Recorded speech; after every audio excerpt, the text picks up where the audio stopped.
What is worship? You know, God has created each and every one of us different.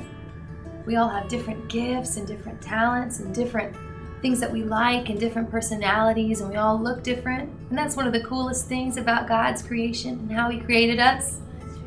And I think because we're all different, God speaks to us the most in different ways. Some of us, we connect with God and we feel Him the closest when we pray. Some of us feel Him, and we feel closest to Him when we read the Bible. Or maybe it's through friends or somebody in your family that you love very much. But for me, boys and girls, worship is where God speaks to me the most. Worship is where I connect the most with God.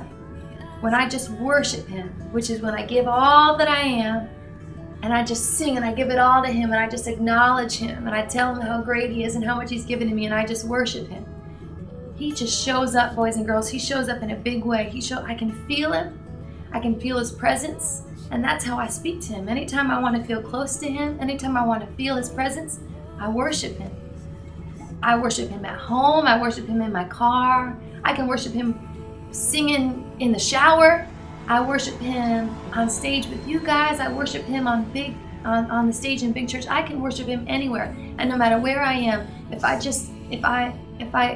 can just stop what I'm doing and worship Him with all that I am, meaning I don't think about anything else but God, and in that moment I just sing out to Him and I worship Him.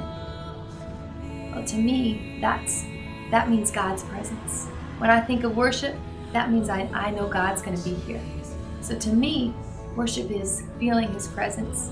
And to me, worship is stopping all that I'm doing and taking that moment in that song, thinking about the words of that song, and just using it to thank God and to worship Him for all that He's done for me in my life.